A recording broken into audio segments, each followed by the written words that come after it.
Médical RH vous présente son nouveau podcast, Parole d'expert. Bonjour. Aujourd'hui, on va s'intéresser à un rouage vraiment essentiel du système de santé en France. Quelque chose qui assure la fluidité, la continuité des soins au quotidien. Oui, bonjour. Effectivement, garantir les soins sans interruption, peu importe les circonstances, c'est un vrai défi, hein. C'est fondamental pour la sécurité des patients et la qualité de leur prise en charge. Et justement, un des outils pour y arriver, c'est cet intérim médical. On a consulté pas mal de documents qui donnent une vision assez précise de son rôle chez nous. Mhm. L'idée aujourd'hui, c'est d'essayer de comprendre ensemble comment ça marche, ce système, et puis surtout, qu'est-ce que ça apporte concrètement pour les hôpitaux, les cliniques, mais aussi pour les soignants eux-mêmes. Tout à fait. Ok, décomposons cela. Alors, pour bien commencer, est-ce que vous pourriez nous rappeler simplement ce qu'on entend par intérim médical? Volontiers. Alors, l'intérim médical, c'est assez simple en fait. Ce sont des agences spécialisées qui mettent à disposition des professionnels de santé qualifiés D'accord. pour des missions temporaires dans les établissements de santé. Ça peut être des hôpitaux publics, des cliniques, des EHPAD, même des structures de soins à domicile parfois. Et ça concerne quel type de professionnels? Plutôt les infirmières, les aides-soignants? Oui, beaucoup d'infirmiers, d'aides-soignants bien sûr, mais aussi des kinés, des techniciens de labo et de plus en plus de médecins d'ailleurs. Généralistes ou spécialistes. L'idée clé, c'est vraiment de fournir une ressource humaine compétente pour une durée limitée, quoi. D'accord, donc c'est une solution pour des besoins qui ne sont pas permanents, si je comprends bien. Mais qu'est-ce qui pousse un hôpital, par exemple, à faire appel à une agence plutôt que d'essayer de recruter directement? C'est quoi les cas typiques? Les situations sont assez variées, en fait. Elles reflètent bien les aléas du secteur de la santé, hein. Le cas le plus courant, c'est pour remplacer quelqu'un qui est absent. Ah oui, Un arrêt maladie, un congé maternité, les vacances, tout simplement. Une autre raison très fréquente, ce sont les pics d'activité. comme la grippe en hiver. Exactement. Les épidémies saisonnières, grippe, bronchiolite, ça met les services sous tension. Ou alors des événements exceptionnels, hein. Et puis, il y a aussi, malheureusement, les difficultés de recrutement dans certaines zones. Les déserts médicaux. Voilà, les déserts médicaux, ou pour certaines spécialités, où on manque cruellement de personnel permanent. Donc l'intérim, c'est une réponse à ces besoins ponctuels, ces fluctuations, et ces tensions structurelles aussi. Et face à tout ça, ces besoins parfois urgents, quel est le rôle précis des agences d'intérim là-dedans? Comment elles s'intègrent? Ah, leur rôle est absolument clé. Ce sont vraiment des facilitateurs. D'abord, elles font l'intermédiaire. Elles ont un réseau, un vivier, comme on dit, de professionnels disponibles et qualifiés. Mhm. Et elles les mettent en relation avec les besoins des établissements. Leur grosse force, c'est la réactivité. C'est ce qui ressort beaucoup des sources. Elles peuvent trouver quelqu'un de compétent très vite, parfois en quelques heures. Ah oui, quand même. Et ça, en cas d'urgence, c'est évidemment crucial pour pas interrompre les soins. Et j'imagine que leur travail ne s'arrête pas à la simple mise en contact. Ah non, pas du tout. Elles gèrent beaucoup de choses. D'abord, elles vérifient les qualifications, les diplômes, les autorisations d'exercice. C'est une garantie pour l'établissement qui accueille l'intérimaire. D'accord, une sécurité. Exactement. Et puis, elles s'occupent de toute la paperasse administrative et contractuelle. Le contrat de travail, la fiche de paie, les déclarations sociales. Ah oui, donc ça décharge les services RH des hôpitaux. Tout à fait. C'est un gain de temps et d'énergie non négligeable pour les équipes RH sur place qui peuvent se concentrer sur autre chose. En gros, c'est un service clé en main, de la sélection du profil jusqu'à la gestion administrative. Certaines agences sont même très spécialisées par métier ou par type de service. C'est très clair sur le fonctionnement. Maintenant, si on se met du côté des établissements, les hôpitaux, les cliniques, quels sont les grands avantages qui ressortent des documents qu'on a étudiés? La continuité des soins, ça semble être le point de départ, non? C'est indiscutablement le bénéfice numéro un, oui. Assurer qu'un service tourne, qu'un bloc ne ferme pas parce qu'elle manque un anesthésiste, qu'une unité d'urgence peut continuer à accueillir, c'est la base. Oui, c'est vital. Et la réactivité des agences, ça permet vraiment de limiter l'impact des absences sur les patients.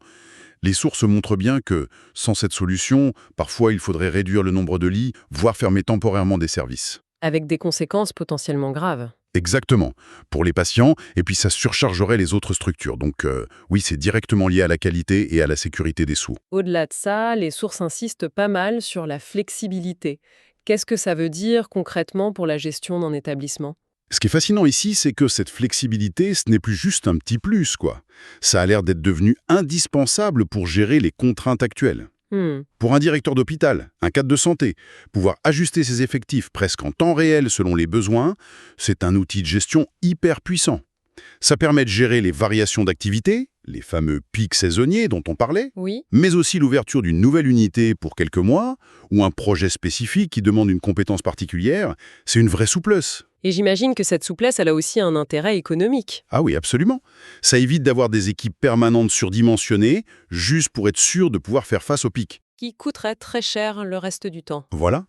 Avoir un effectif fixe capable d'absorber tous les pics possibles, ça représenterait un coût fixe énorme et pas très efficace en période calme. L'intérim, ça permet de variabiliser une partie des coûts de personnel, de les ajuster à l'activité réelle.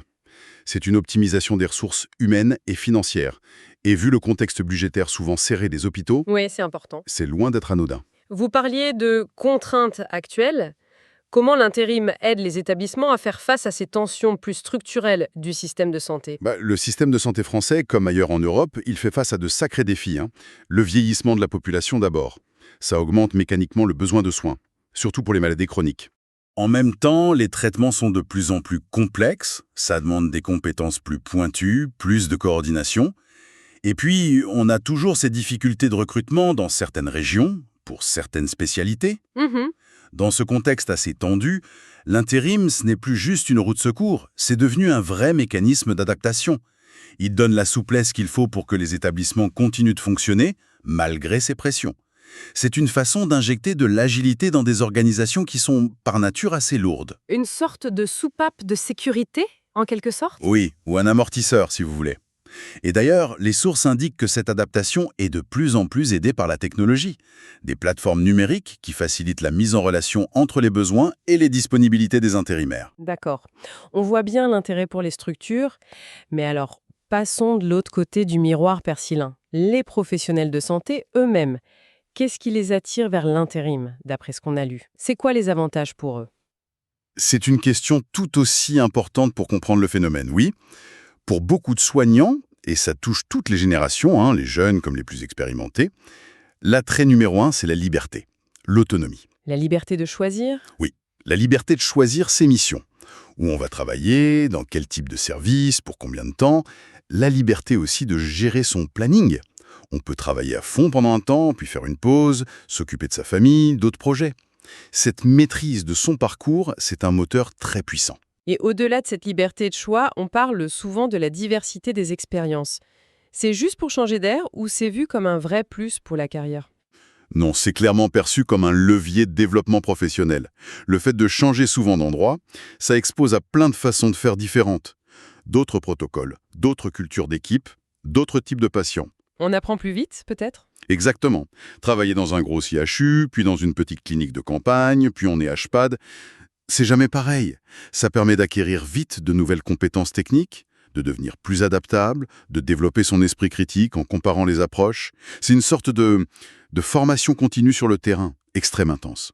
Et puis, ça permet de se faire un sacré réseau professionnel aussi, utile pour la suite. Et c'est là que ça devient vraiment intéressant.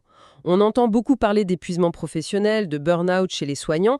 Est-ce que les sources font un lien entre le choix de l'intérim et une meilleure prévention de ce risque, Sam? Oui, ce lien est évoqué très clairement. C'est même un avantage majeur pour beaucoup d'intérimaires. Le fait de pouvoir dire stop, de refuser une mission si on est fatigué, de s'accorder de vraies coupures entre les contrats, ça offre une soupape que le poste fixe classique a du mal à proposer. Avec les plannings rigides, la charge de travail. Voilà. Cette possibilité de moduler son rythme, c'est souvent cité comme un point clé pour préserver un meilleur équilibre entre le travail et la vie perso ou familiale. Et d'ailleurs, ce n'est pas juste pour éviter le burn-out. Ce que les textes suggèrent aussi, c'est que cet attrait pour la flexibilité, pour l'autonomie, ça montre peut-être une évolution plus profonde des attentes des soignants. C'est-à-dire? Un désir d'avoir plus de contrôle sur sa vie professionnelle, qu'elle s'adapte un peu plus à la vie personnelle et pas toujours l'inverse.